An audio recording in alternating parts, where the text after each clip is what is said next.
الأنبياء والمرسلين نبينا محمد وعلى آله وأصحابه ومن سار على نهجه واقتفى بأثره ودعا بدعوته واستنى بسنته إلى يوم الدين أما بعد. Alhamdulillah, bersyukur kepada Allah Subhanahu Wa Taala kerana dengan limpah nikmat kurniaan Allah Subhanahu Wa Taala kita dapat bertemu pada malam ini untuk meneruskan kuliah pengajian kitab Al-Qaulul Mufid ala Kitab Tauhid karangan Al-Allamah Al-Syekh Muhammad Ibn Salih Al-Utsaimin rahimahullahu taala. Baik, jadi kita sambung pada halaman yang ke-78 daripada buku terjemahan kita. Baik, jadi masih lagi dalam bab fadlut tauhid wa ma yukaffiru minadz-dzunub, yakni keutamaan tauhid dan dosa-dosa yang dihapuskan, digugurkan oleh tauhid. Baik, kata Syekh rahimahullahu taala, sabda Nabi sallallahu alaihi wasallam an mukhaffafah tanpa tasydid, keliru jika dibaca dengan tasydid, kerana jika ditasydid maka isimnya tidak boleh dibuang, sementara jika tidak ditasydid maka isimnya boleh dibuang. Baik, ini maknanya Syekh jelaskan tentang faedah an di situ, yakni dari sudut nahwiyah, dari sudut nahwu. Baik. Kemudian sabda Nabi SAW, la ilaha, tiada ilah, tidak ada ilah, maknanya la ma'luh, la ma'luha, tiada sembahan, tidak ada sembahan. Bukan bermakna la aliha, tidak ada sembahan-sembahan. Al-ma'luh adalah zat yang disembah dengan kecintaan dan pengagungan. Anda mencintai dan mengagungkannya kerana anda mengetahui sifat-sifatnya yang agung dan perbuatan-perbuatannya yang luhur. Maknanya ilah dekat sini bukan dimaksudkan dengan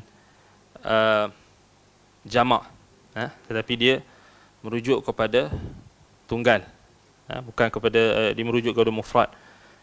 Sebab itu ditafsirkan ma'luh, bukan la aliha, maknanya al-ma'luh, yakni maknanya al-ilahat, ataupun kita kata al-ma'luhat, daripada kita kata tidak ada sembahan-sembahan. Di sini bukan bermakna banyak. Kat sini dalam yang asal disebutkan walaysa bimakna alaha, bukan maksud banyak. Baik. Sabda Nabi SAW, illallah, kecuali Allah. Maknanya ni hadis dalil yang kedua kan, hadis Ubadah bin Samit tu, yakni man syahida an la ilaha illallah wahdahu la syarikalah wa anna Muhammadan abduhu wa rasuluh wa anna Isa abdullah wa rasuluh wa kalimatuhu alqaha ila Maryam wa ruhum min wa anna al-jannata haqqun wan nara haqqun adkhalahu Allahul jannata ala ma kana min al-amal, ma kana min amal. Yani Syekh tengah ulas tentang man syahida an la ilaha illallah wahdahu la syarikalah. Jadi an kat situ tadi mukhaffafah, la ilaha illallah, ilaha maknanya ma'luh, bukan maknanya aliha, bukan maknanya tiada sembahan-sembahan kalau kita terjemahkan. Bukan, itu bukan maksud dia. Maksudnya adalah yang disembah, ma'bud, yakni ma'luh. Baik. Jadi sabda Nabi SAW, illallah, kecuali Allah, maksudnya tidak ada sembahan selain Allah. Kerana itulah, ini kita akan faham bila Syekh bawakan dalil. Kerana itulah dikisahkan dari perkataan orang-orang kafir Quraisy, aja'ala al-alihata ilahan wahida inna hadza la syai'un ujab. Apakah dia, yakni Muhammad, menjadikan Tuhan-Tuhan itu Tuhan yang satu sahaja, yakni sembahan-sembahan itu dia Muhammad ini jadikan sembahan itu jadi satu saja. Inna hadza la syai'un ujab. Sesungguhnya perkara ini benar-benar sesuatu yang sangat menakjubkan. Sangat menghairankan, menakjubkan. La syai'un ujab maknanya la syai'un ajib. Sebagaimana yang ditafsirkan oleh ulama-ulama tafsir. La syai'un ujab sama dengan la syai'un ajib. Maknanya kenyataan kaum musyrikin Quraisy, mereka beranggapan dan menyangka seruan kepada tauhid itu adalah sesuatu yang menakjubkan, kerana mereka tak pernah dengar daripada nenek moyang mereka yang sudah sebati dalam kesyirikan. Tradisi nenek moyang itu sudah sebati, jadi mereka bila ada seruan kepada tauhid, jadi mereka kata inna hadza la syai'un ujab. Kan? Jadi itu biasalah. Bukan sahaja pada zaman pengutusan, bahkan jika kita lihat pada hari ini, setelah 1400 hijrah, selepas kewafatan Nabi SAW, yang merupakan imam bagi ahli tauhid, duat, imam bagi pendakwah-pendakwah tauhid, juga berhadapan dengan perkara yang sama. Kalau kita menyeru kepada tauhid, menyeru kepada mengesakan Allah Subhanahu Wa Taala di dalam ibadah, maka mereka golongan yang berpegang dengan tradisi nenek moyang yang sebati dengan kesyirikan akan menganggap hal tersebut adalah suatu perkara yang ajib, menakjubkan, menghairankan. Kan? Macam kita kata ajak kepada Al-Quran dan Sunnah, orang pelik. Sebab apa? Bukan sebab kepelikan Al-Quran dan Sunnah tu, tetapi disebabkan oleh keadaan masyarakat ataupun manusia yang sudah sebati dengan kebatilan, sudah sebati dengan taklid buta. Itu menyebabkan mereka menyangka perkara yang kebenaran itu dianggap sebagai pelik. Jadi ini dalam konteks ini, kalau kita buka dalam kitab-kitab tafsir, itu yang disebutkan oleh para ulama, makna aja'alal alihata ilahan, aja'alal alihata ilahan wahida, inna hadza la syai'un ujab. Maknanya bila Nabi SAW menyeru kepada tauhid, maka orang musyrikin mereka melihat bahawa hal tersebut adalah perkara yang menakjubkan, dan mereka tidak boleh menerima lah. Tidak boleh menerima, kerana bagi mereka Muhammad ingin menyatukan sembahan-sembahan yang banyak itu jadi satu saja. Jadi mana boleh? Kan? Tuhan yang banyak-banyak ni yang kita duk sembah, yang kita duk harapkan, yang kita duk minta, dan kita memohon, yang kita kasihkan dan kita cintai, tiba-tiba Muhammad datang, dia nak bagi jadi satu je. Tak boleh lah. Kan? Tak boleh lah. Jadi banyak perkara yang terpaksa mereka mereka korbankan apabila seruan tauhid yang diseru oleh Nabi SAW itu ditolak oleh mereka lah. Kalau mereka nak terima, maknanya banyak benda yang mereka perlu korbankan. Baik. Adapun firman Allah Ta'ala, jadi sebab itu Syekh kata la ma'luha, la ilaha tu bukan maknanya la aliha. Makna la aliha tu itulah alihatan. Maknanya dalam surah Sad ayat 5 tu, aja'alal alihata, alihata maknanya jamak, Tuhan-Tuhan, yakni sembahan-sembahan. Jadi kalimah tauhid la ilaha illallah, ilaha bukan bermaksud Nabi Muhammad SAW mengisbatkan ataupun menetapkan kepada mereka tentang sembahan-sembahan yang banyak itu. Tetapi ilah di situ maknanya makluh, satu saja yang berhak untuk diibadahi. Itu maksud makluh, ma'bud, yang disembah. Sebab itu ada lepas nafi datangnya isbat, illallah, penetapan bahawasanya Allah sahaja yang berhak disembah. La ma'buda bihaqqin illallah. La ma'luh kat situ. Sebab itu saya kata kat situ bukan la aliha. La aliha tu maknanya sembahan-sembahan. Alihata yang dalam surah Sad tu. Yang orang musyrikin pelik. Kan? Baik.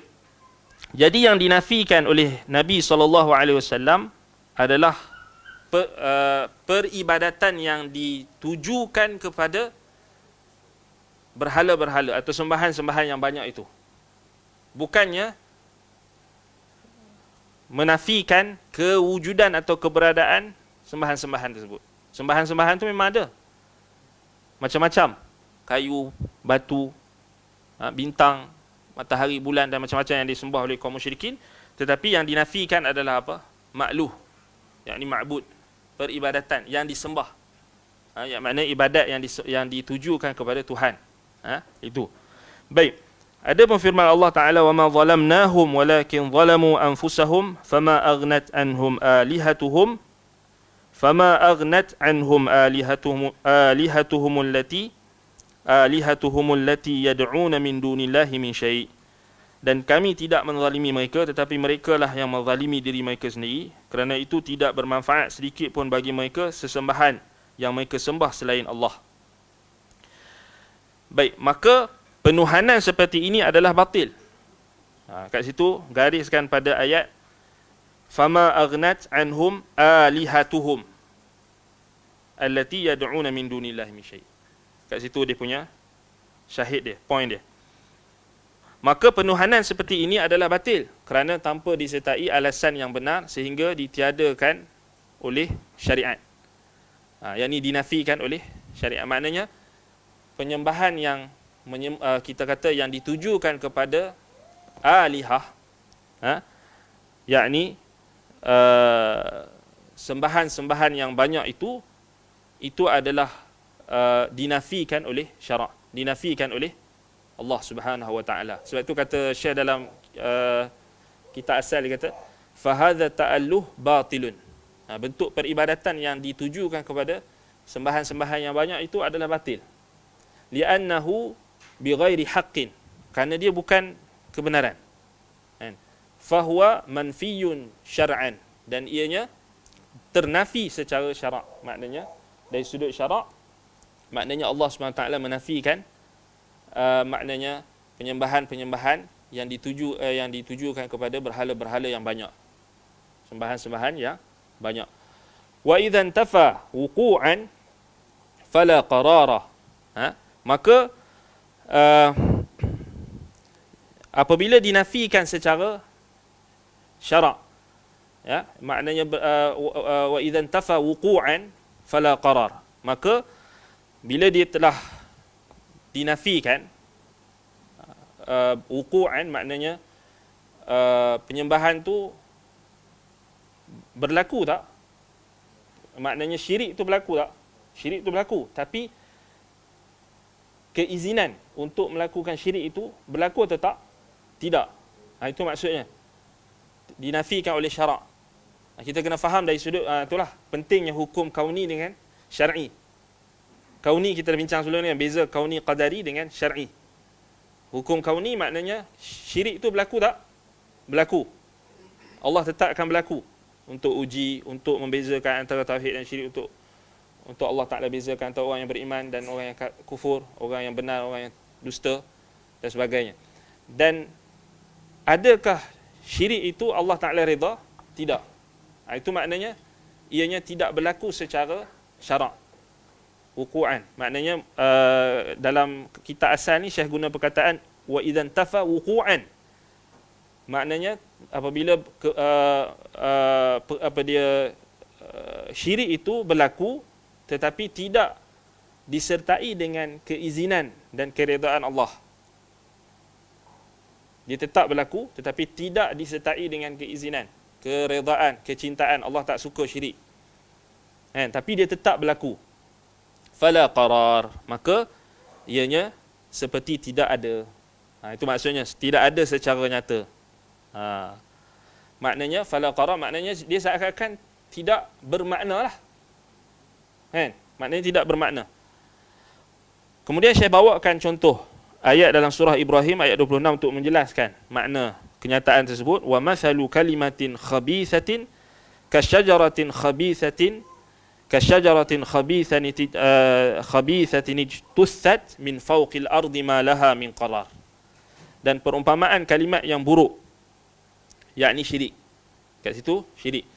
Seperti pohon yang buruk, yang telah dicabut akar-akarnya dari permukaan bumi, tidak dapat tetap, yakni tegak sedikit pun. Maknanya perumpamaan apa?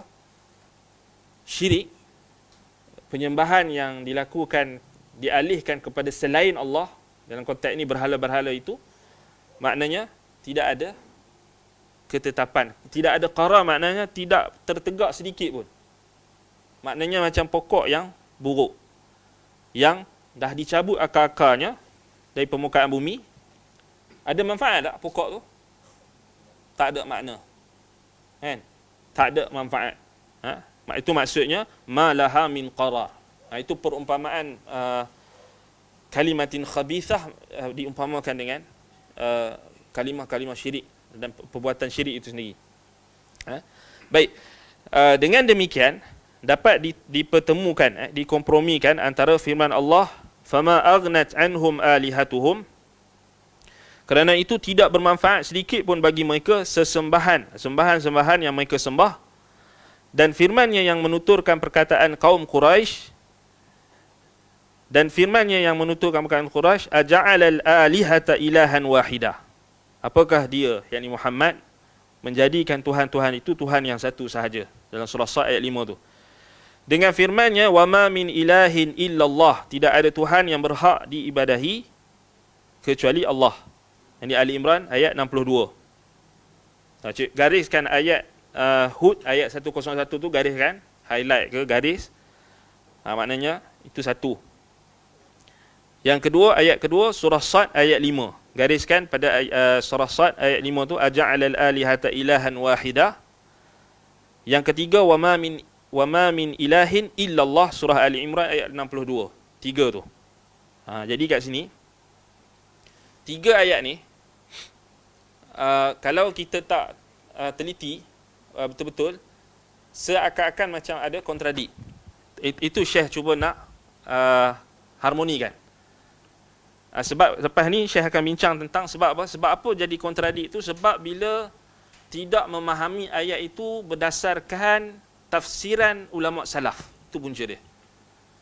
Kerana memahami tauhid berdasarkan pemahaman al-mutakallimin, pemahaman ilmu kalam. Ini punca dia. Sebab lepas tu Syekh akan bincang dia tentang tauhid menurut ulama ilmu kalam. Baik. Jadi kat sini bagus. Maknanya Syekh nak bagi tahu dekat kita, seakan-akan Syekh nak bagi tahu dekat kita, kalau kita cuba faham istilah syarak ini dengan istilah yang asing. Istilah asing ni maknanya yang tidak datang daripada Al-Quran dan Sunnah.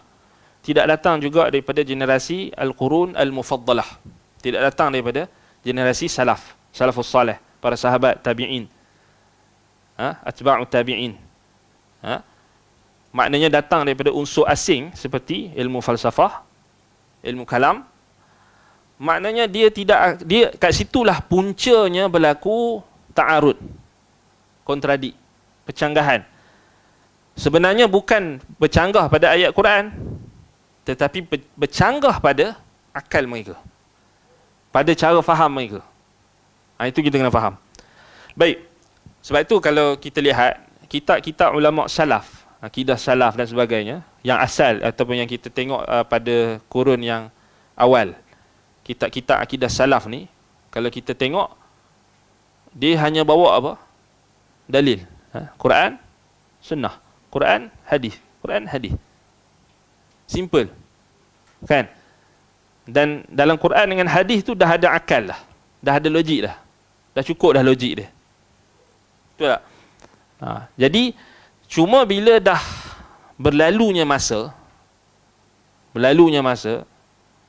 maknanya ada di kalangan umat Islam yang terjerumus masuk ke dalam syubhat dan keraguan yang dikemukakan oleh golongan falasifah, dan cuba untuk di-counter atau cuba untuk dijawab oleh ulama-ulama ahlul kalam, maka itulah yang menyebabkan perbahasan akidah tu jadi rumit.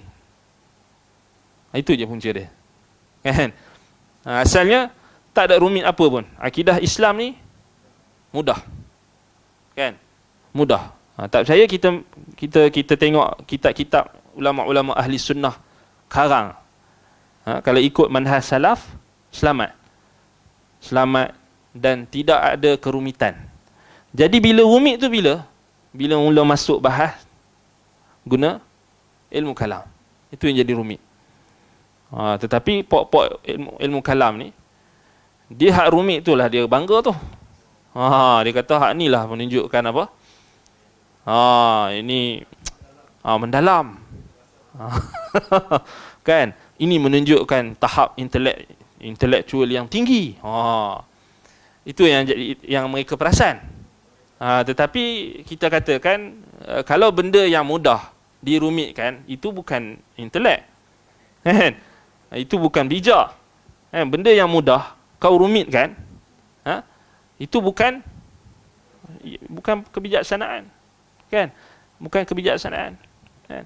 Baik, wallahul musta'an. Jadi ini contohnya ayat ni, 3 ayat ni Syekh kata dapat kita kompromikan bila kita faham yang dinafikan ilah tu ataupun dinafikan aliha ataupun al-alihata, yang dinafikan dalam ayat-ayat Quran itu adalah penafian dari sudut syarak.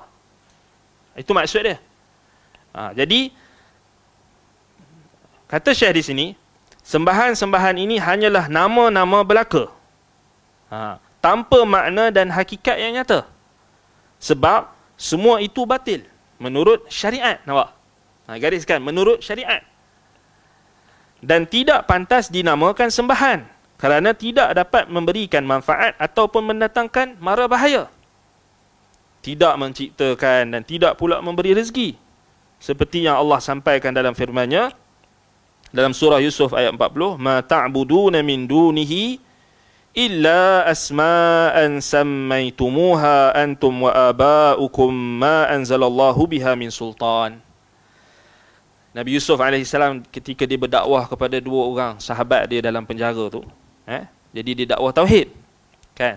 Nabi Yusuf AS dia dakwah tauhid. Orang kita kalau cerita Nabi Yusuf, dia cerita pasal handsome saja. Kisah cinta Yusuf dan Zulaikha, hak tu je. Tak ada dah, tak nampak dah kisah hak yang asas. Ni dakwah tauhid ni. Nabi Yusuf dalam penjara bukan duduk tayang muka dia. Nabi Yusuf dakwah tauhid. Ni orang kita, dia tengok sebut cerita kisah Nabi Yusuf, dia duduk cerita pasal apa? Kacak je. Itu yang jadi apa? Nak anak handsome, baca surah Yusuf. nak ayat ni kan. Itu saja. Jadi kita kata tak betul lah. Kalau jemputan kenduri tu kan, semoga cinta seteguh Yusuf dan Zulaikha. Dah lah tak betul. Kisah tu pun tak betul kan. Mandai-mandai. Jadi kebanyakannya digunakan untuk, kita kata ialah dijadikan sebagai tujuan-tujuan yang tertentu. Sebenarnya kisah Nabi Yusuf tu panjang. Banyak faedah-faedah, bukan part tu saja.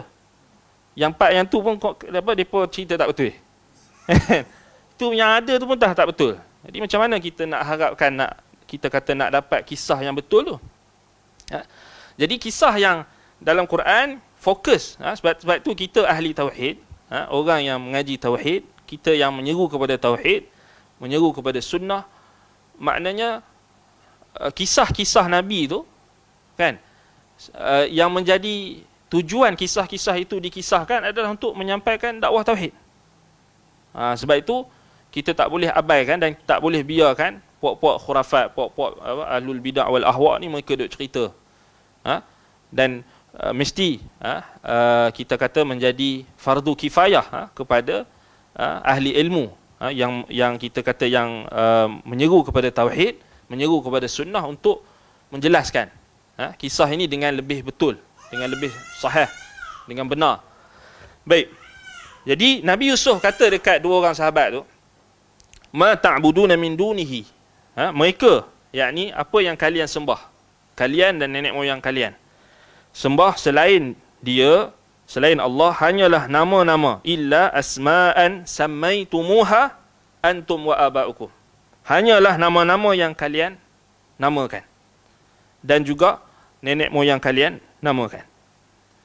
Ma anzalallahu biha min sultan, yang tidak pernah diturunkan oleh Allah.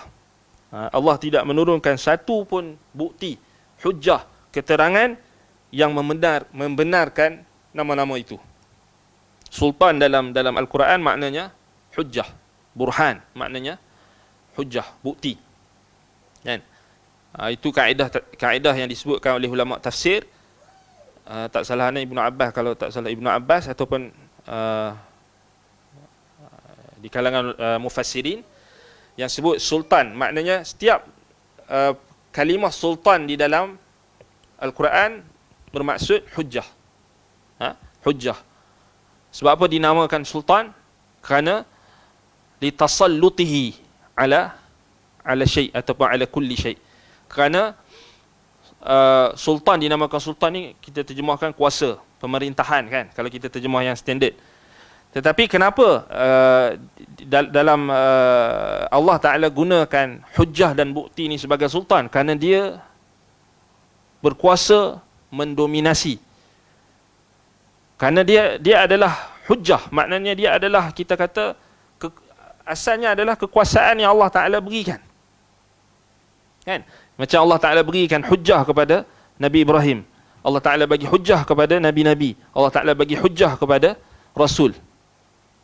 Maknanya walaupun dia tak ada kekuasaan, dia tak ada tentera, dia tak ada bala tentera, tapi dia ada hujjah. Jadi hujjah itu sultan. Nampak? Hujjah itu sultan. Sebab itu ahlul bid'ah wal ahwa, mereka tak tahulah.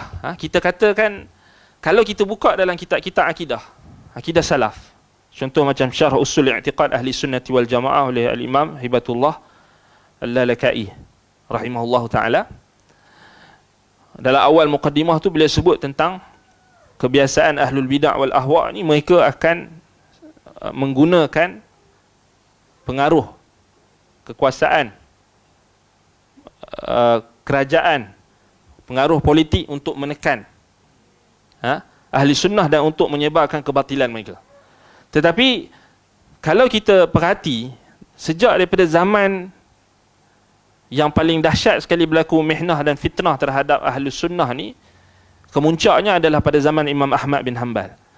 Dan setiap zaman setelah itu, seakan-akan dah jadi satu syiar dah kepada ahlu bid'ah wal ahwa, mereka akan menggunakan pengaruh kuasa politik, pemerintahan untuk membenarkan kebatilan mereka.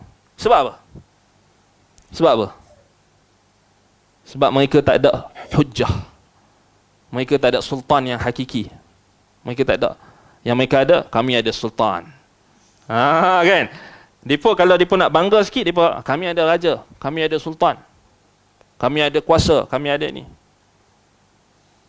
Tetapi berbeza dengan ahli sunnah. Ahli sunnah, sultan yang hakiki adalah apa? Hujjah. Hujjah yang Allah Ta'ala turunkan. Hujjah yang Allah turunkan. Maknanya raja, pemerintah pun kena ikut sultan tu, kena ikut hujjah yang Allah Ta'ala turunkan. Nampak? Jadi kadang-kadang kita hari ni, zaman hari ni, bila kita dah bergelumang dengan ahlul bid'ah wal ahwa ni, jadi kadang-kadang kita terikut perangai mereka.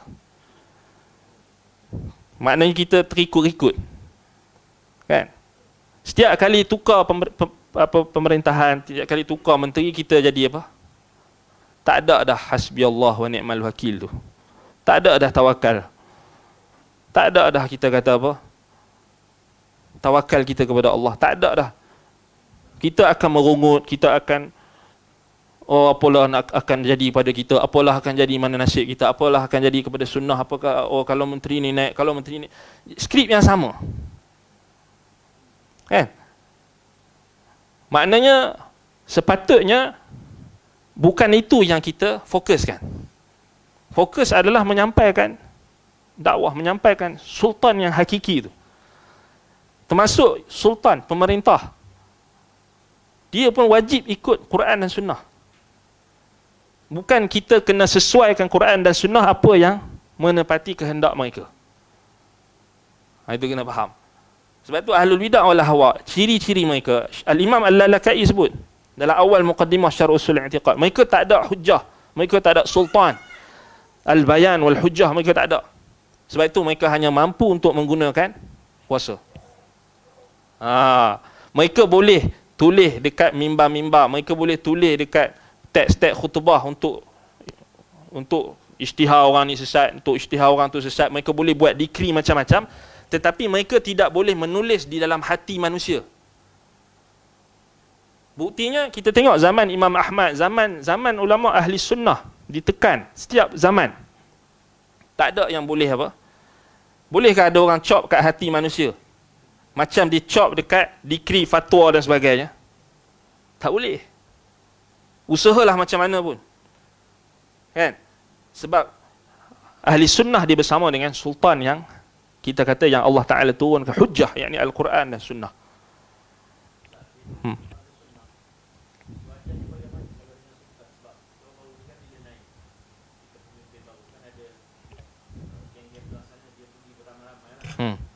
Bismillah.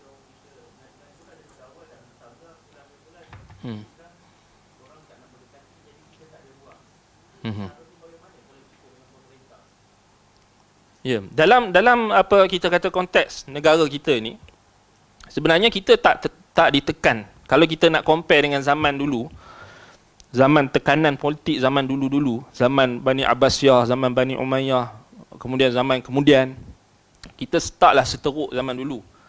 Maksudnya kita kata, ya, keburukan tu ada, tetapi nak kata tekanan tu sampai tahap maknanya yang serius, itu tidak ada. Maknanya pemerintah mereka masih lagi boleh menerima. Maknanya dari sudut kita kata dari sudut kebebasan pendapat, kan, keluasan pendapat, kebebasan pendapat yang walaupun kita faham ahli batil dia orang gunakan maksud kebebasan pendapat tu mereka luaskan, tetapi kita ada batasannya. Tetapi kita kena ambil peluang untuk menjelaskan tentang kebenaran, menjelaskan tentang mendekati pemerintah dalam rangka untuk menasihati. Still kita bertanggungjawab, maknanya fardu kifayah ke atas ahli ilmu dan sebagainya. Dan apa kita kata sekarang ni bukan kata ahli ilmu, maknanya orang awam pun boleh bagi pendapat, betul tak? Boleh buat surat terbuka dan sebagainya. Dan tak jadi isu dah sebenarnya. Tak ada kita kata ya, keburukan tu ada, tetapi tidaklah seteruk dalam certain part tu. Tak adalah kita kata seteruk macam zaman Imam Ahmad tu, semua kena tangkap, kena penjara terus apa semua. Kemudian disekat langsung, kan? Kita ni mungkin adalah memanglah ada kita kata perkara-perkara yang menguji kita, tetapi asalnya pemerintah itu dinasihati.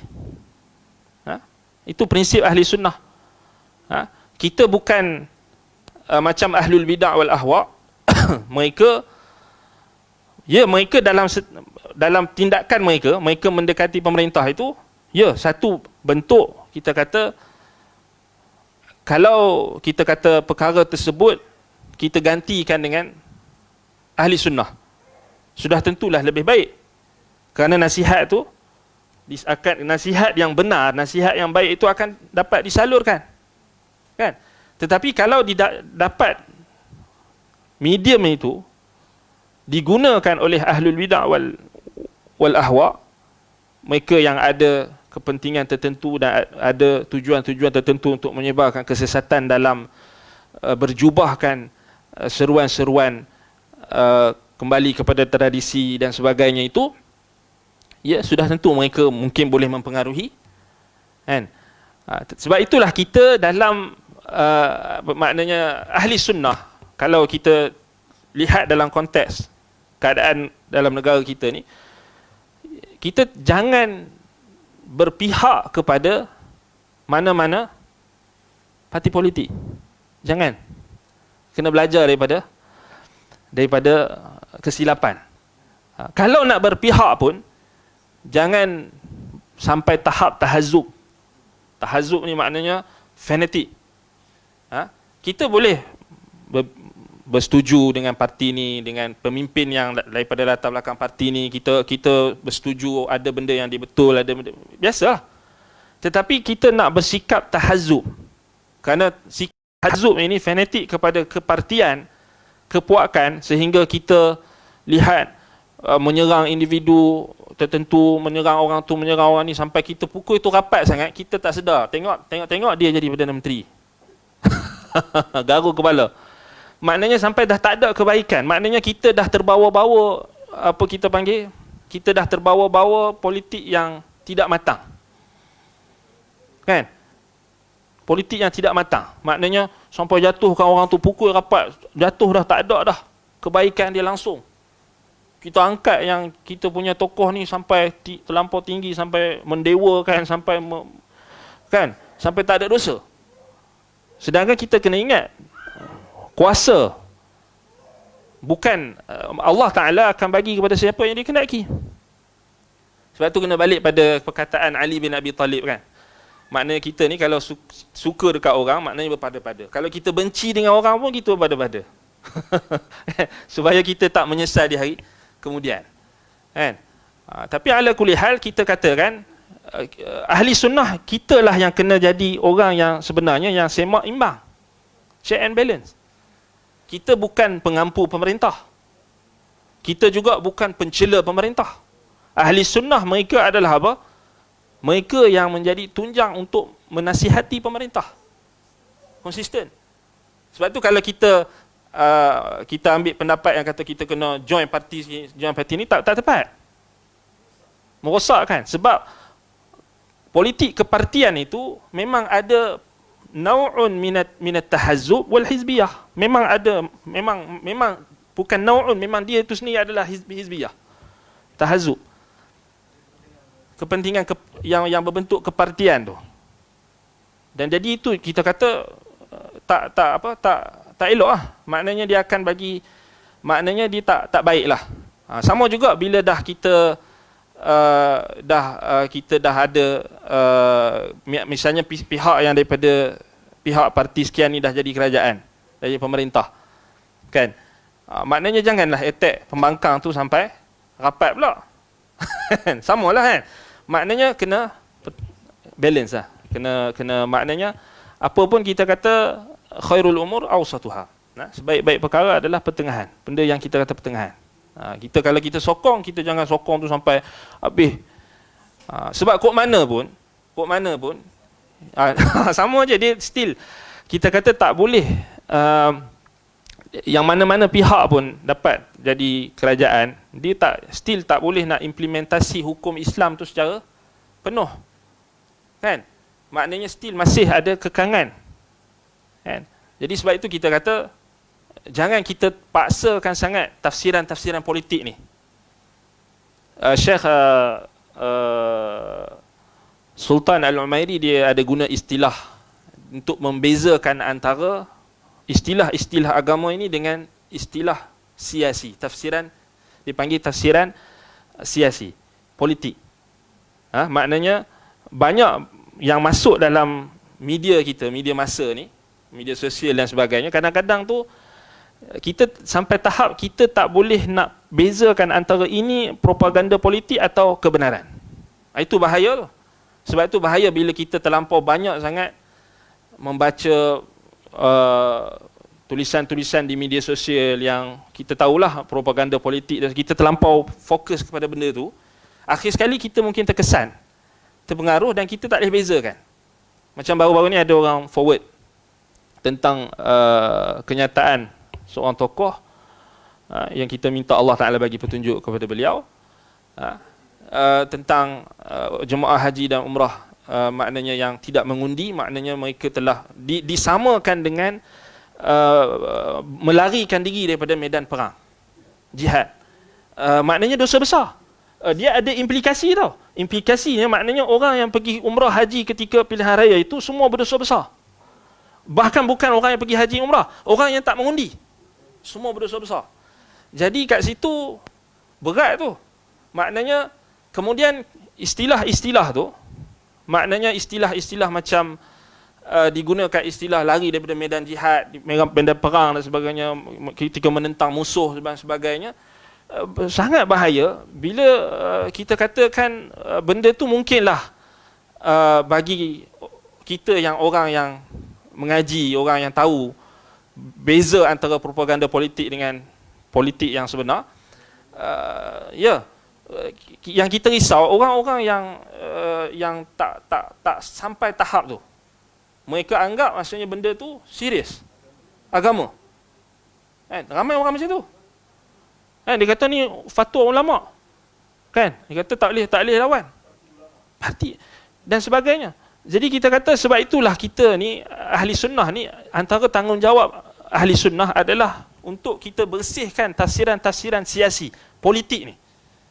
Tafsiran-tafsiran politik ni macam contoh kita pernah dengar siapa yang memberontak kepada presiden parti, maknanya dia dikira khawarij. Macam dulu kan, yang sebelum ni kan, siapa yang tak mau undi dulu waktu pilihan raya 2018 ke apa, siapa yang tak undi barisan, maknanya dia khawarij. Kita nampak implikasi dia. Sama juga macam kafir mengkafirkan dan sebagainya, itu akan berlaku kalau tidak dikekang benda tu. Siapa yang nak kekang? Ahli ilmu. Ahli ilmu dia tak boleh jadi macam orang politik. Orang politik dia ada, dia panggil, dia pegang dengan apa? Al-harbu khida'ah, dia kata. Perang itu tipu daya. Jadi tak kira lah dia menipu pun tak apa. Dia kata ini perang, dalam pilihan perang, jadi kita menipu. Sebab itu mereka akan selalu guna, orang politik dia akan selalu guna al-harbu al-khida'ah. Perang itu tipu daya. Anda ingat lagi dulu waktu kita muda-muda dulu kan, tanzim dan sebagainya tu kan, jadi dia ajar untuk menipu ibu bapa. Sebab alasan dia al-harbu khida'ah. Tipu daya adalah perang itu tipu daya. Jadi pergi dekat tanzim dia tu, mak dia telefon, ayah dia telefon, tak tahu mak anak dia pergi mana, dia kata boleh tipu. Sebab ini perang. Kita tak mau jadi macam itulah. Maknanya tafsiran politik tu, dia akan merosakkan. Tak ada. Betul lah tu kan.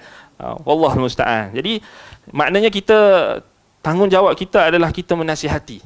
Tak kira pemerintah tu datang daripada parti mana. Dan kita ahli sunnah dia takkan berpihak pada mana-mana. Dia berpihak kepada kebenaran. Mana yang berada di atas kebenaran, maka dia akan berpihak. Yaduru haitsu ma yadur. Ahli sunnah dia bukan parti politik, dia bukan kumpulan yang taksub fanatik kepada tokoh tertentu dan sebagainya, tidak.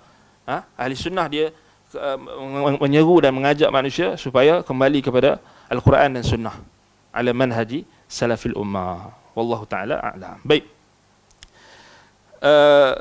Kat mana tadi? Baik, dekat 3 ayat tadi tu. Jadi Syekh kata di sini, maknanya nama-nama yang disebutkan dalam surah Yusuf ayat 40 tu, maknanya apa? Ma ta'buduna min dunihi. Yakni sembahan-sembahan yang mereka itu sembah, kaum musyrikin itu sembah, hanyalah nama-nama yang dinamakan oleh mereka dan juga oleh nenek moyang mereka. Baik. Kemudian yang berikutnya, tauhid menurut ulama ilmu kalam. Dalam kitab asal disebutkan at-tauhid indal mutakallimin, ahlul kalam. Kalau terjemah yang betul tu tak sebut ulama lah.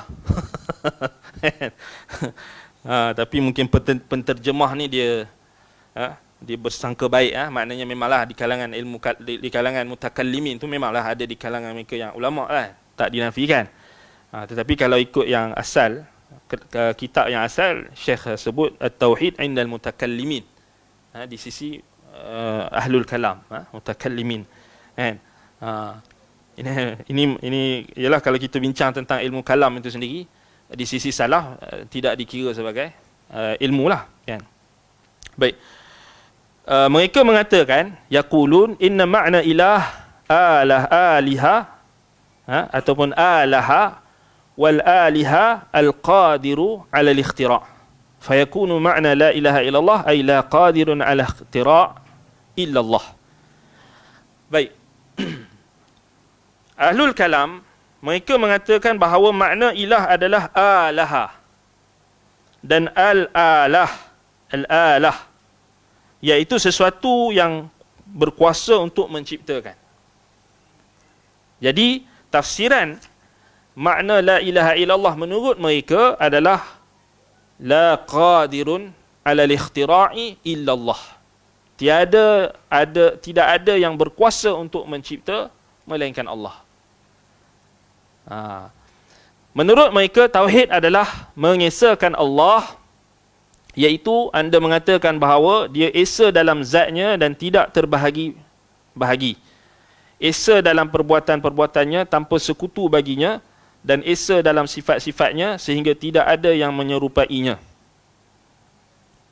Andaikan makna la ilaha illallah seperti itu, tentulah orang-orang kafir Quraisy tidak mengingkari seburuan Nabi SAW, dan tentu mereka beriman serta percaya kerana mereka mengatakan bahawa tidak ada pencipta selain Allah.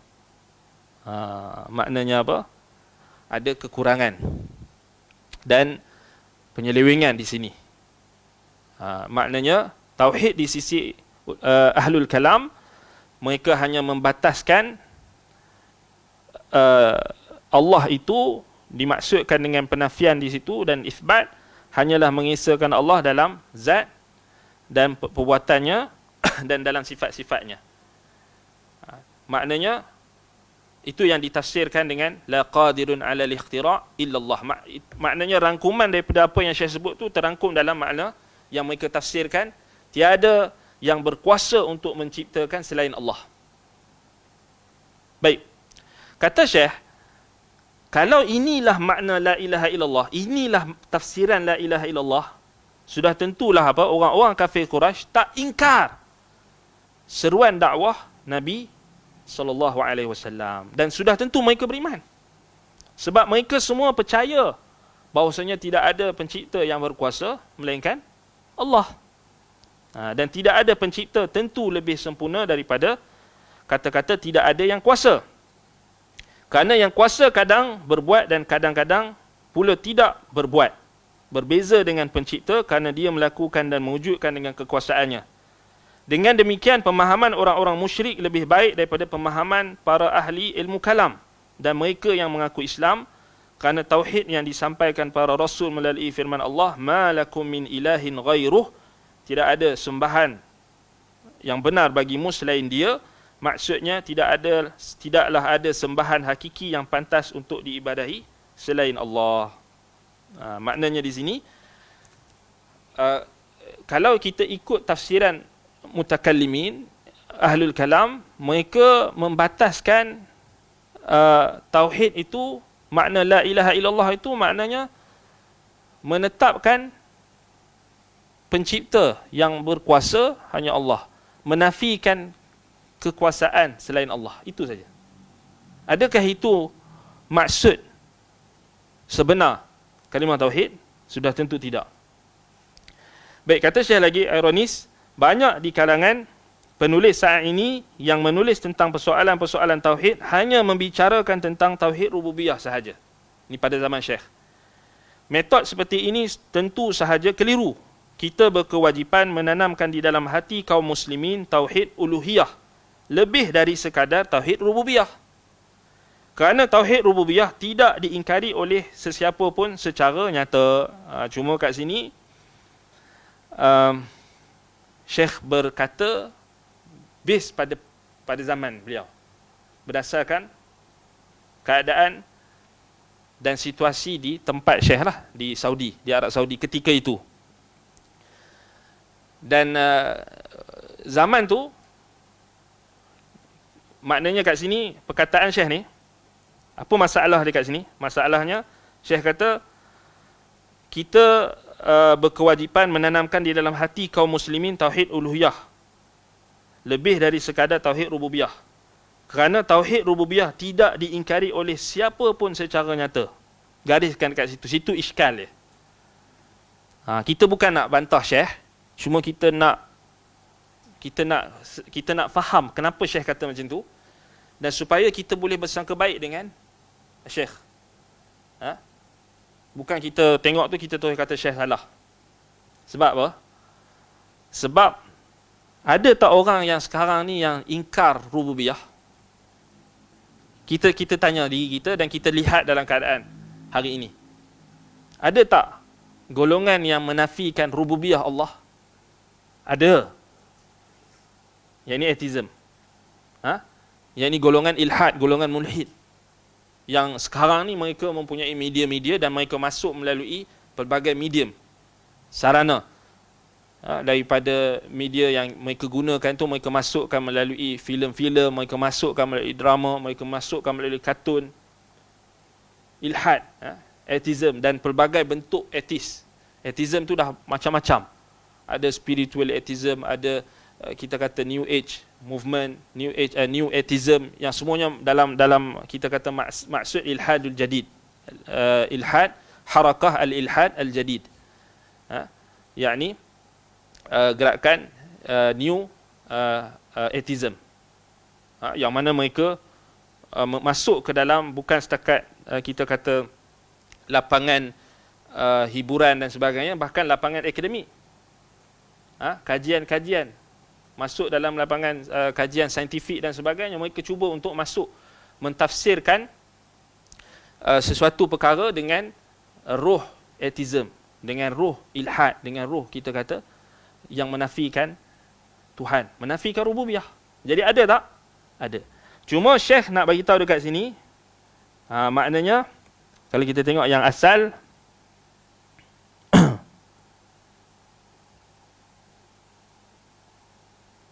kat sini, Syekh kata kat sini,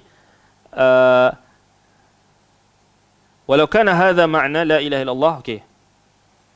La ilaha illallah lama ankara Quraisy ala Nabi. Okey, kat sini dia kata fa tauhid, okey di sini.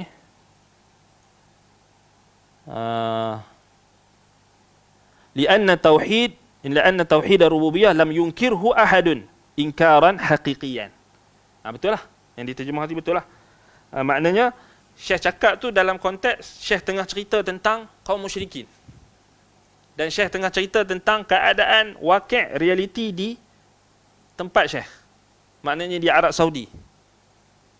Kita kena cross check, tengok kitab Syekh kitab Syekh Al-Utsaimin ni, Qaulul Mufid ni dikarang tahun bila? Tahun bila? Dan anda percaya dia bukanlah tahun yang macam kita sekarang ni, yang media sosial, Facebooknya, Twitternya, anda percaya bukan? Waktu tu masih lagi tak sampailah, maknanya tak sampai maklumat tentang adanya gerakan neo-atheism dan sebagainya. Mungkinlah ada, tapi mungkin kurang. Yang tu kita kena sangka baiklah pada Syekh. Bukan kita kata Syekh tak reti. Setengah orang dia tengok ni, tengok ni. Dia kata tak betul pasal ada ingkar. Kita jawab dua je. Pertama, Syekh Al-Utsaimin bukan Nabi. Kan? Dan dia seorang alim. Kalau dia salah, ada masalah tak? Kalau dia salah, ada masalah dalam isu ni? Tak ada isu. Sebab setiap manusia boleh betul dan salah. Sebagaimana perkataan Imam Malik. Kecuali pemilik kubur ini, Imam Malik menunjukkan kubur Nabi SAW, kecuali Nabi SAW. Maknanya selain Nabi tak maksum. Jadi jawapan kita, pertama, Syekh tak maksum. Jadi tak ada masalah. Yang kedua, kita boleh jawab. Maknanya Syekh maksudkan di sini adalah pada dalam keadaan khitab. Dia tengah mengajar tu siapa? Dia bukan mengajar orang-orang yang di Amerika Syarikat. Dia bukan mengajar kitab ni ketika itu bukan mengajar orang-orang yang ada dekat Switzerland ke ataupun ada dekat New Zealand ke, bukan. Kan? Yang tidak tersebar atheism di negara umat Islam. Jadi Syekh sebut dah. Syekh kata yang tidak rububiyah itu tidak diingkari oleh sesiapa pun secara nyata. Maknanya orang Islam tak ingkar. Nampak? Maknanya kalau ada lepas tu orang Islam yang terpengaruh dengan atheism, yang terpengaruh dengan new atheism, terpengaruh dengan spiritual atheism, dengan macam-macam new age movement, dengan gerakan macam-macam atheism yang ada, itu lain cerita kat situ. Dan anda percaya akan ada tambih kalau sebahagian daripada masyayikh yang mensyarahkan kitab Al-Qaulul Mufid ni, mereka akan tambih dekat sini juga. Mereka akan tambih kat sini, maknanya mereka sama ada mereka kata Syekh bagi tahu benda yang pada zaman dia, yang sesuai dengan zaman dia lah. Walaupun zaman Syekh tu memang dah ada atheism, tapi Syekh ajarkan ketika itu adalah mengajar orang-orang Islam sendiri. Jadi kita kata itu yang kita boleh jawab lah. Baik. Jadi kat sini kita kena kat sini mulahazatnya, maknanya kita perlu tambah, ya, kerana tauhid rububiyah tidak diingkari oleh siapa pun secara nyata, maknanya yang pertama merujuk kepada kaum musyrikin. Pertama merujuk kepada kaum musyrikin sebab konteks perbahasan Syekh ini rentetan daripada perbahasan penafian daripada contoh yang diberikan adalah kaum musyrikin Mekah. Memang kaum musyrikin tak ingkar apa? Tauhid rububiyah. Maknanya Allah mencipta, memberi rezeki, mengurus tadbir alam. Memang tak diingkari. Dalilnya dalam Al-Quran Allah tak pernah sebut. Maknanya mereka ingkari perkara tersebut. Bahkan mereka mengakui. Nampak? Baik. Cuma kenyataan Syekh ini bukan bermakna orang Islam tidak perlu untuk berdakwah kepada orang-orang mulhid, orang-orang yang ateis yang mengingkari rububiyah Allah. Bukan bermaksud sedemikian. Sebab ada orang mereka buat tuduhan yang melulu kepada manhaj salaf dan golongan yang belajar akidah salaf di kalangan ahli sunnah. Mereka kata ulama salaf ataupun mereka yang salafi ini tidak memberikan penekanan untuk menjawab keraguan-keraguan golongan atheism, golongan ilhad.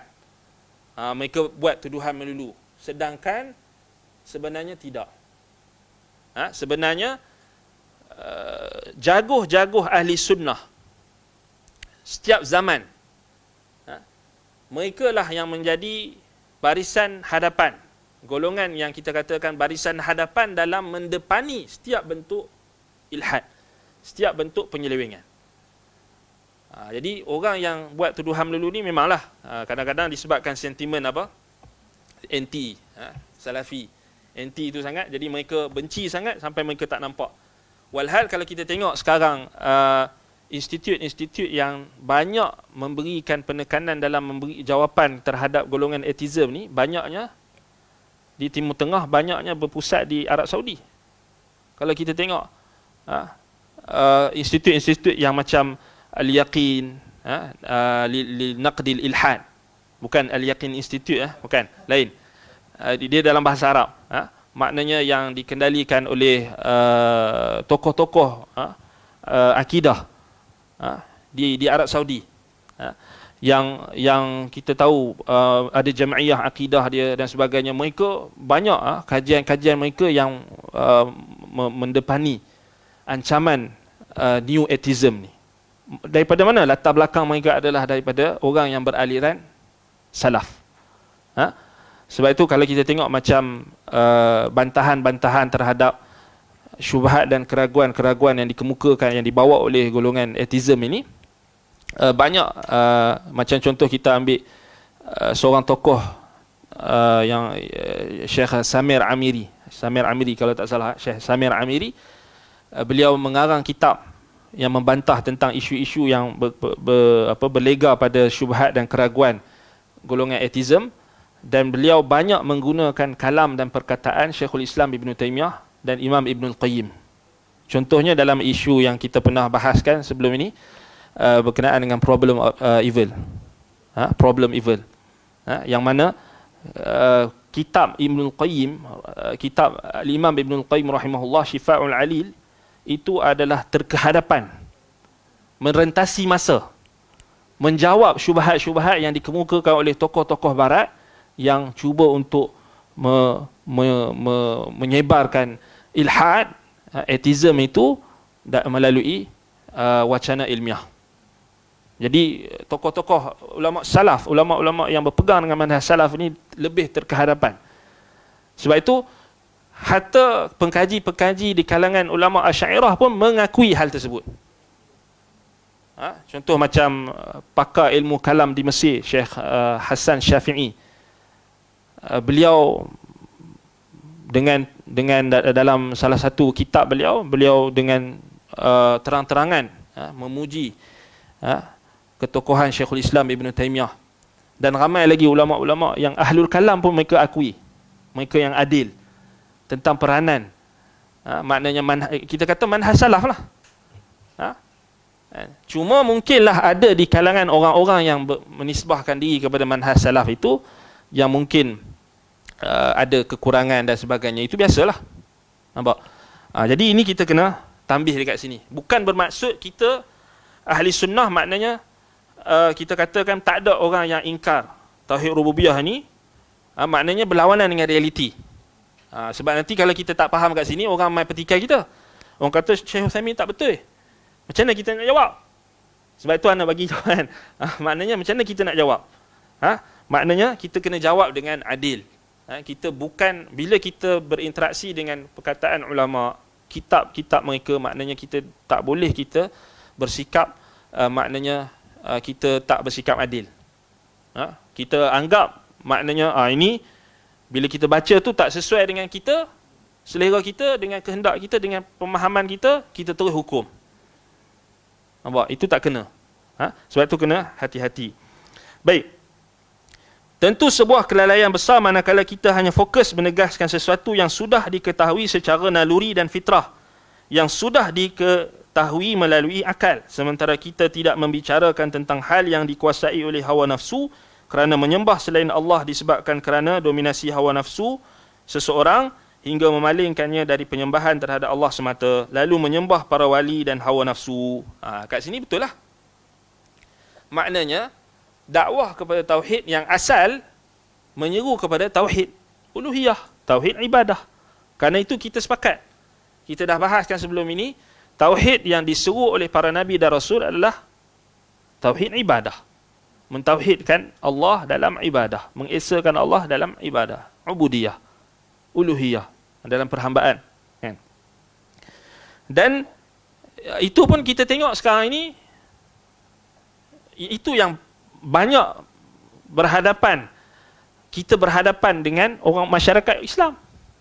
Masyarakat Islam yang tak terkena syubhat atheism, mereka terkena syubhat yang berbentuk, kita kata, kesyirikan yang datang melalui orang-orang Islam yang berjubah, yang berserban, yang bersongkok, berjanggut dan sebagainya, yang mengatakan ini adalah wali, ini adalah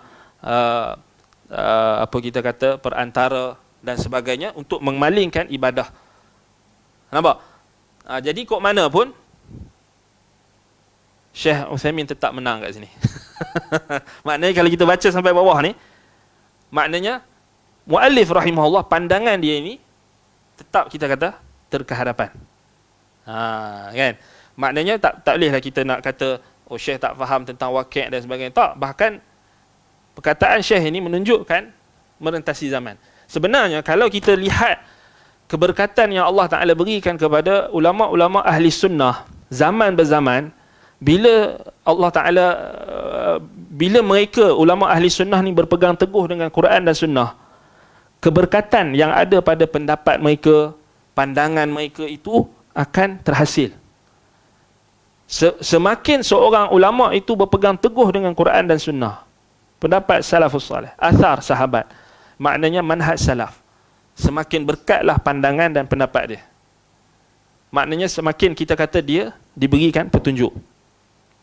Dan keberkatan itu juga kita akan dapat rasa dengan kita walaupun dah berpuluh-puluh tahun muallif ini pun sudah meninggal dunia, tetapi kita dapat rasa apa yang beliau katakan, nasihat dan pengajaran yang beliau katakan ini, memang kita nampak ianya tidak ditelan zaman.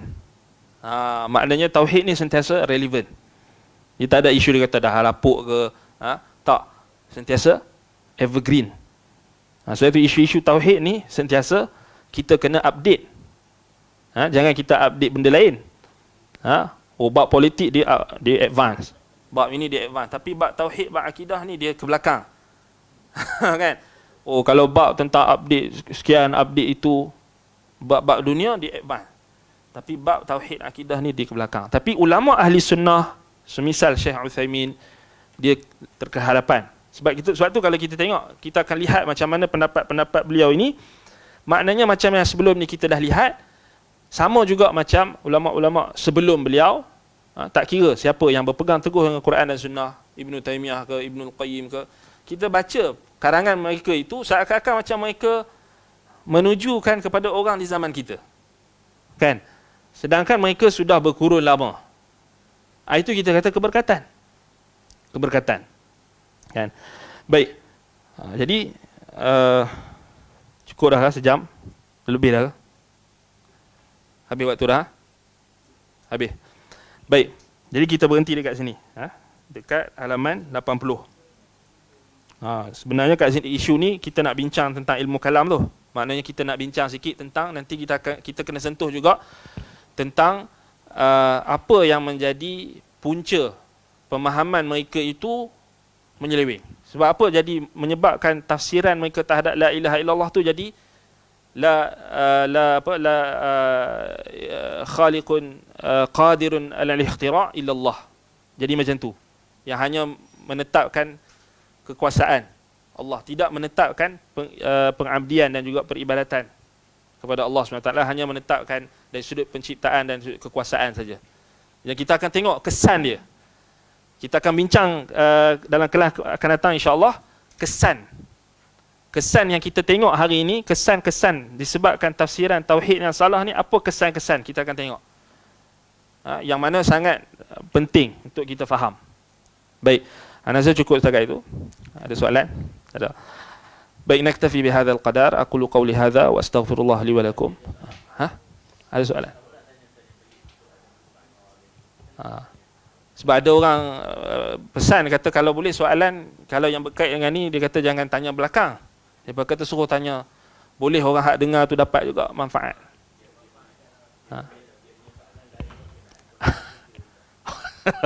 Yang tu tak apa. Kalau dia berkait dengan topik je.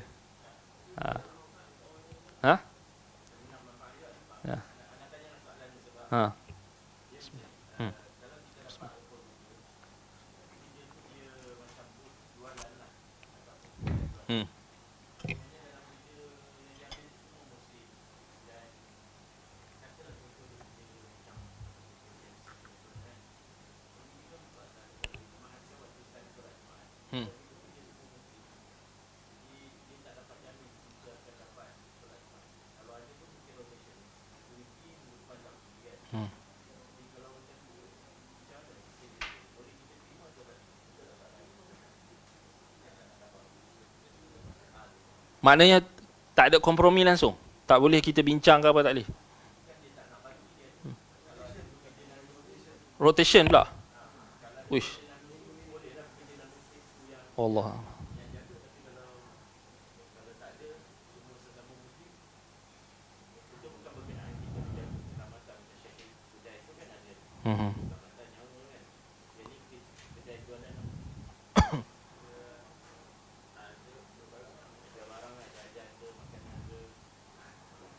Dibalik pada ayat dalam surah Al-Jumu'ah itulah, Al-Jumu'ah.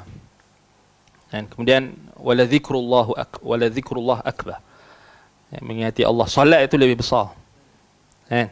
Maknanya kalau kita tinggalkan sesuatu kerana Allah, man taraka syai'an lillah awadallahu khairan min. Kan? Ataupun uwida khairan min. Barang siapa meninggalkan sesuatu kerana Allah, Allah akan gantikan dengan sesuatu yang lebih baik. Itu asas. Maknanya kita tinggalkan sesuatu Tak kira lah dia kata ada rotation ke apa, tapi terpaksa kompromi kita punya solat, tak boleh lah. Solat kot, kan? Kalau benda lain, kalau setakat kita kata okey, tak boleh pakai baju Melayu, katakan, boleh lagi. Kita pakailah baju apa pun yang tutup aurat, kan? Tak boleh pakai songkok, katakan, boleh lagi, kan? Tapi kalau solat, adalah benda yang lebih besar daripada solat? Tak ada. Solat tu yang paling besar, kan? Dalam hidup kita, maknanya kalau kita terima kerja tu, atau bila rotation tu kita kena tinggalkan solat Jumaat, berat tu. Berat tu, kan? Dia solat Jumaat saja ke solat lain? Jumaat saja.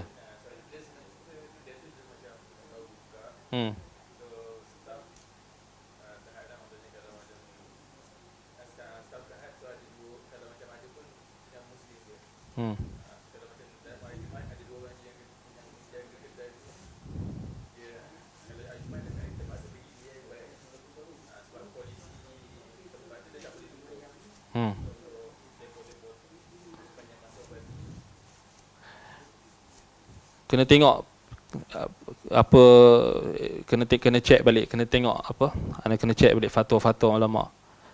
Tapi kalau kerja yang tak ada berkait dengan sektor yang crucial, keselamatan dan sebagainya, rasanya tak boleh.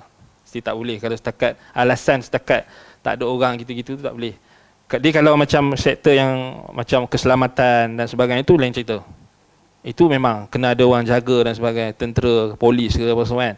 Itu dia ada, kita kata, keluasan kat situ, ada ruang kat situ. Itu. Ada. Polis jaga kat Masjid Haram semua tu, kan. Dia solat tak waktu tu? Dia bergilir, kan? Dia tak solat, kan? Pasal apa? Pasal kalau kita tengok kes-kes macam dulu yang Juhaiman 1979, kan? 1979 memang bahaya lah.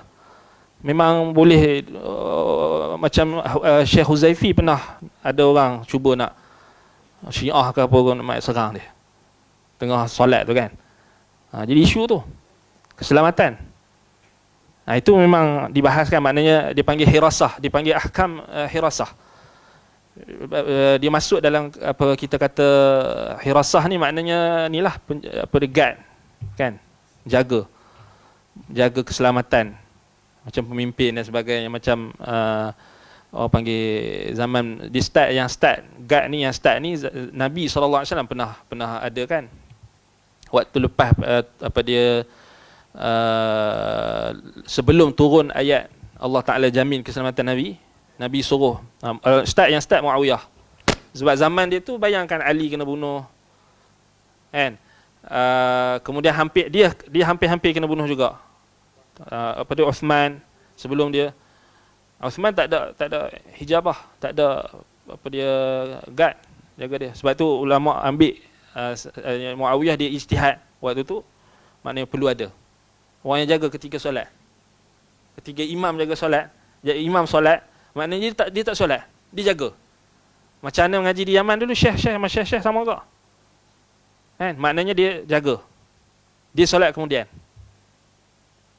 Sebab waktu tu perang dan sebagainya. Tak, itu perang berkecamuk lain. Time perang berkecamuk tu lain. Tapi ni ada khusus, maknanya dia ada kelonggaran kat situ. Tu jaga. Tapi dia bergantunglah keadaan tu macam mana. Macam orang yang jaga border, kan, di Lahad Datu ke apa semua. Itu ada. Itu kita kata dia ikut sektor lah, maknanya apa yang risiko dia tu. Tu yang kena check balik. Tapi kalau kerja setakat biasa macam tu rasa kita tak boleh lagi kot, kan. Cari kerja lain lah, ada kita yakin lah Allah Ta'ala akan bagi kalau kita tinggalkan satu kerana Allah, kan. Susah tu kalau maknanya rotation kita tak boleh solat Jumaat tu, berat tu. Kan. Ada ancaman. 3 kali tinggal tanpa uzur, dicopkan sebagai nifak. kan, munafik, kemunafikan. Jadi tak boleh berat ringan-ringan kan waktu tu. Wallahu taala alam. Threat itu tak pasti. Wallahu alam. Itu kena rujuk pada orang yang ahli ya.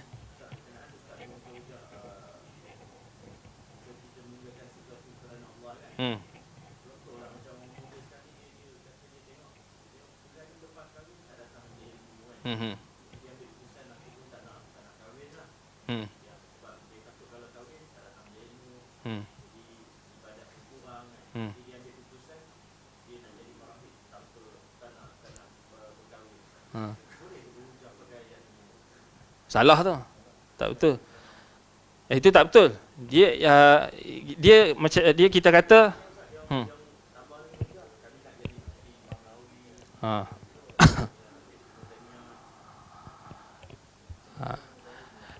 dia kita balik pada hadis Nabi lah. Nabi kata wa khairul hadi hadiyu Muhammadin sallallahu alaihi wasallam. Kalau dibagi dia kata Ibnu Taimiyah, An-Nawawi tak kahwin, Ibnu Taimiyah pun tak kahwin, dia tak betul, manhaj tak betul. Sebab dia dah membelakangkan petunjuk Nabi Muhammad sallallahu alaihi wasallam. Wa khairul hadi hadiyu Muhammadin sallallahu alaihi wasallam. Kan dalam khutbatul hajjah kan? Fa inna asdaqal kalam kalamullah wa khairul hadi hadiyu Muhammadin sallallahu alaihi wasallam. Sebaik-baik petunjuk adalah petunjuk Muhammad. Tak ada petunjuk orang mana pun selain Nabi yang lebih baik melainkan petunjuk Nabi. Kena yakin. Sebab itu Syekh Saleh Al-Fauzan dia ada bagi nasihat dekat orang yang dia kata dia takut macam tu jugalah. Dia soalan lebih kurang sama. Anda teringat Syekh Saleh Al-Fauzan pernah bagi fatwa, dia kata kalau kamu rasa macam tu, kalau kamu rasa boleh membebankan kamu untuk menuntut ilmu sebagainya, kamu kena lawan. Maknanya lawan maksudnya kamu kena hadapi dengan kamu jadikan perkahwinan kamu tu, isteri kamu tu dapat membantu kamu untuk menuntut ilmu.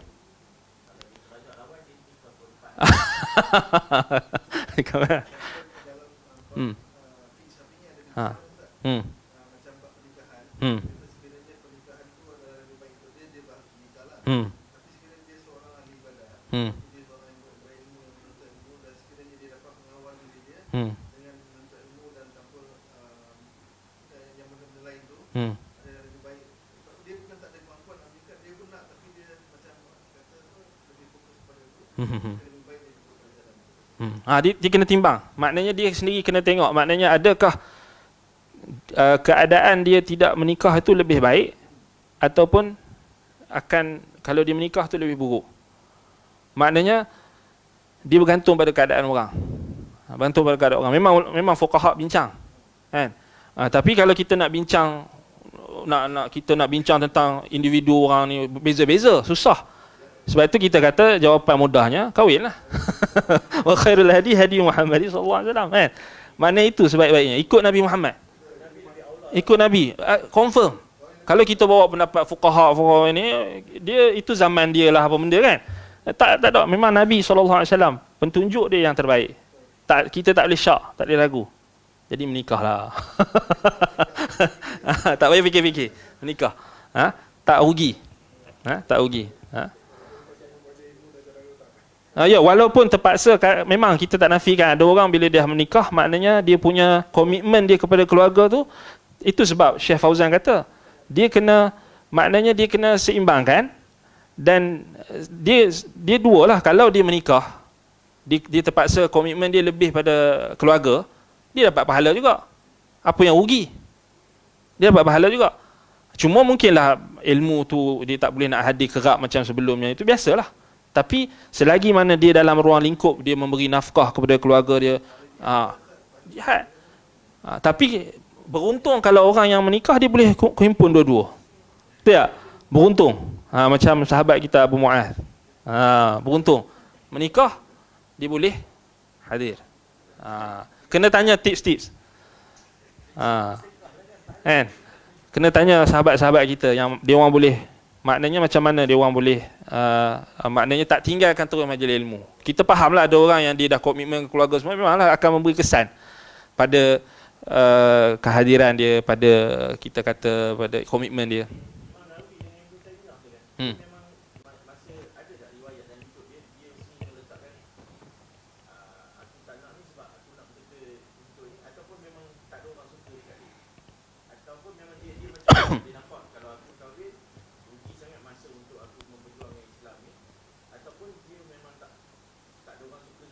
Tak, orang suka ramai.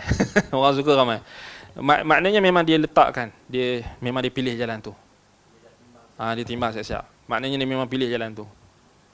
Sebab memanglah kalau kita tengok zaman-zaman, dia macam zaman kita juga, betul lah. Kadang-kadang kita tengok zaman kita ni pun memanglah, kalau silap pilih isteri, berat juga. Dia akan bagi kesan. Kalau salah pilih isteri pun bahaya. Kan? Sebab tu kena cari isteri yang apa? Yang maknanya yang taat. Kan?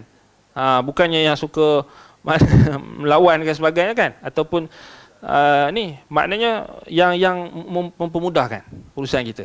Bukanlah kita kata apa dia, kita nak apa mengongkong dan sebagainya, tapi itulah dah memang itu ciri-ciri yang apa isteri yang solehah dan sebagainya kan.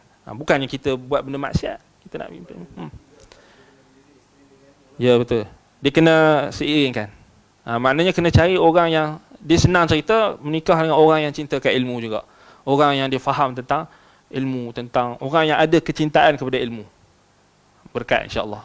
Kefahaman sama, dia tak kalau kefahaman lain tu bahaya. Maknanya contohnya dia daripada orang yang daripada yang tak pernah terdedah dengan ilmu.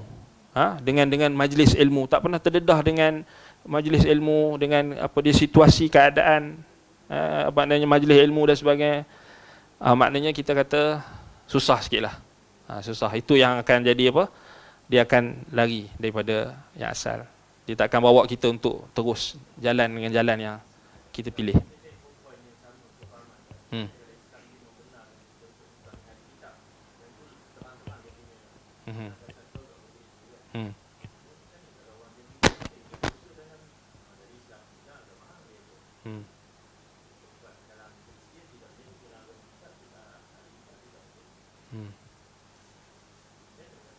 Ahlul kitab. Jadi sebab itu kita kata kita tengok pada zaman tu.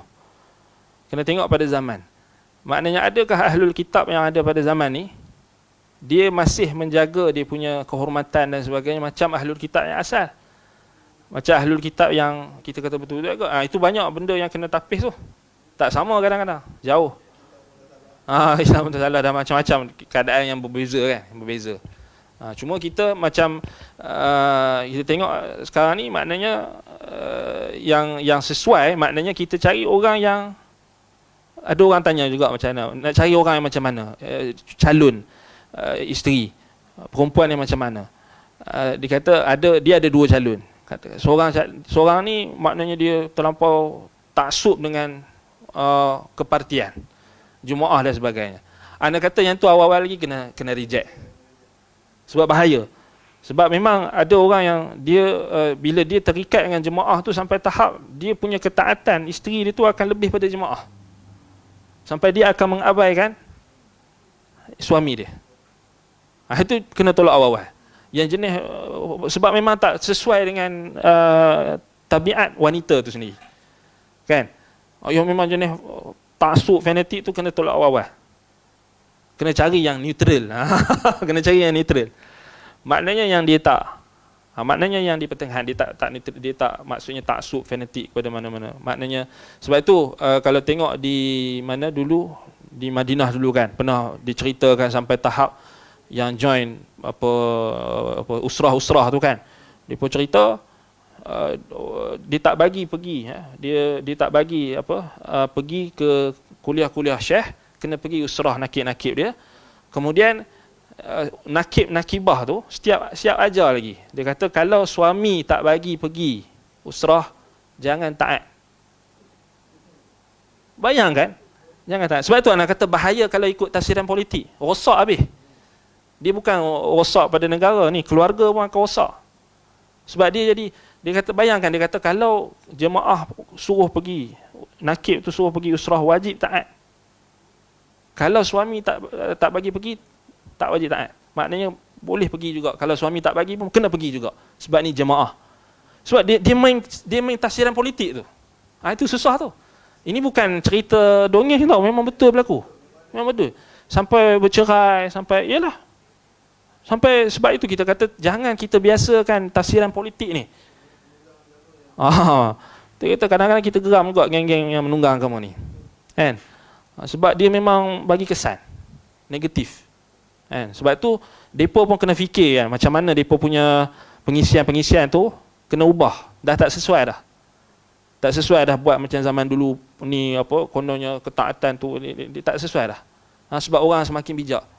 Dan orang boleh akses maklumat dan orang boleh dia bukan macam depa punya kaedah tu dah primitif. Masih syok sendiri. Kan? Jadi kita kata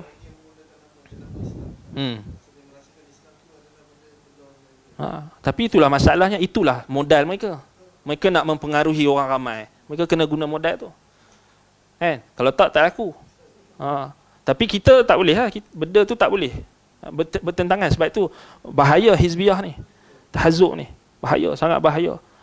Sampai boleh, bukan kata kita kata ni, sampai tahap kita kata dia boleh menggugat keamanan. Sebab dia bila jadi taksub ni, dia akan, maknanya dia panggil apa? Dia membina daulah di bawah daulah, di atas daulah. Maknanya kita dah ada negara, dia ada negara sendiri. Bahaya tu.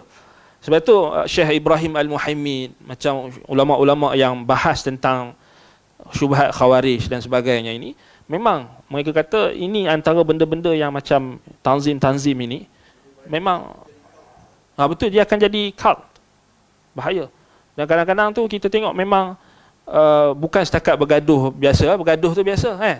Tapi kita kata sampai tahap kafir mengkafirkan, itulah dahsyat. Wallahu taala a'lam bissawab.